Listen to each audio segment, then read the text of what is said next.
বড় ব্রেস্ট এটা আবার কোনো সমস্যা নাকি? ব্রেস্ট বড় হলেই তো নারীকে আরো বেশি সুন্দর লাগে, এরকম বিভিন্ন ধরনের চিন্তা ভাবনা মানুষের থাকে। অনেকেই ভাবে যে ব্রেস্ট বড় হলে তার শরীরের সাথে বরং আরো আকর্ষণীয়ই লাগার কথা, কিন্তু এখানে একটা ফাঁক আছে এবং একটা সমস্যাও আছে। সেই সমস্যাটাকে মেডিকেলের পরিভাষায় বলা হয়ে থাকে জাইগান্টোমেস্টিয়া। আমরা এই জাইগান্টোমাস্টিয়া নিয়ে কথা বলবো। আমি ডক্টর শর্মিন আক্তার সুমি, সহযোগী অধ্যাপক, প্লাস্টিক সার্জন, এবং এই বিষয়ে কথা বলার জন্য ইন ডিটেলস আপনাদেরকে একটু এই সমস্যা এবং পরিত্রাণের উপায় সম্পর্কে জানাবো। আসলে বিভিন্ন ধরনের মানুষই আমাদের কাছে আসে। অনেক সময় কিশোরী মেয়েদেরকে নিয়ে মায়েরা আসেন আমাদের কাছে। এত ভীত, এত শঙ্কিত অবস্থায়, সংকুচিত অবস্থায় তারা আমাদের কাছে আসেন। তাদের দেখে আমাদের খুব খারাপ লাগে, কারণ তারা এটার উপযুক্ত সমাধান কোথায় হবে সেটাও জানেন না, সমস্যাটা কি সেটাও জানেন না। তারা ভাবেন যে কেন আল্লাহ আমার বাচ্চাটাকে এই সমস্যা দিল, কেন আমার মেয়েটার এই সমস্যা হলো। আসলে বিষয়টা হচ্ছে জাইগান্টোমাস্টিয়া বেশিরভাগ ক্ষেত্রে কোনো স্পেসিফিক কারণে হয় না। খুব কম ক্ষেত্রে দেখা যায় যে হরমোনাল ইমব্যালেন্সের জন্য হয়ে থাকে। সেক্ষেত্রে হয়তো হরমোনের ব্যালেন্সমূলক কোনো ধরনের ঔষধ দিলে সেটা ঠিক হতে পারে, কিন্তু বেশিরভাগ ক্ষেত্রে এটার কারণ হচ্ছে ইডিওপ্যাথিক, অর্থাৎ কারণই জানা যায়নি।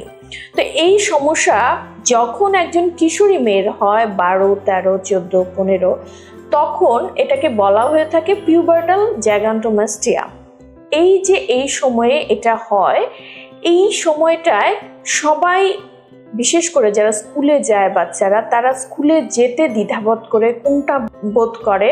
তাদের ব্রেস্ট এত বেশি বড় হয়ে যায়, তাদের চলাফেরা করতে কষ্ট হয়, সোজা হয়ে দাঁড়াতে পারে না, দেখা যায় যে ঝুঁকে থাকে, পিঠে ব্যথা করে, উপযুক্ত ইনার গার্মেন্ট পরতে পারে না।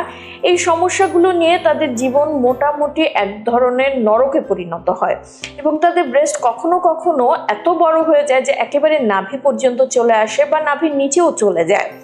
এই ব্রেস্ট কখনোই তাদেরকে সৌন্দর্যের ফিলিংসটা দিতে পারে না, বা সৌন্দর্যের সাথে এই শব্দটি যায়ই না।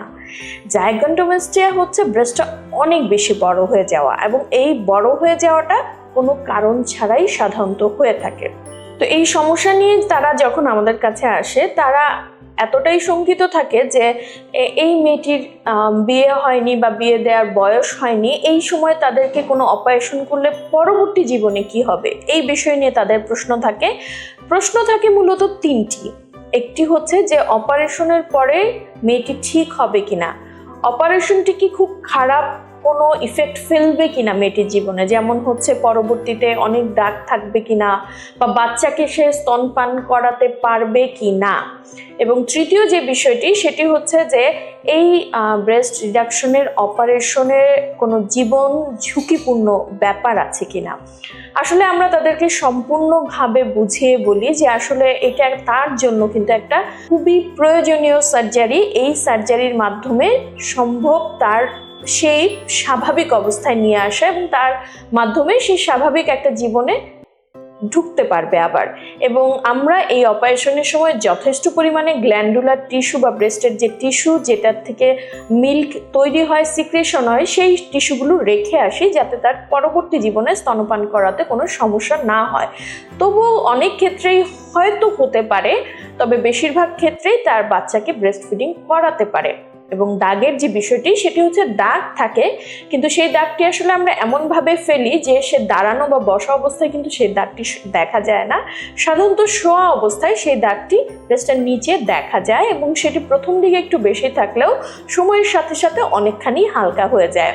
তাই আপনার পরিবারে বা আপনার জানা মতে যদি কোনো কিশোরী নারীর এরকম ব্রেস্টের সমস্যা থাকে, তাকে টাইট ব্রা পরে অথবা লুকিয়ে রাখার পরামর্শ না দিয়ে একেবারে সঠিক পরামর্শ দিন, একজন প্লাস্টিক সার্জনের সাথে যোগাযোগ করার জন্য বলে দিন।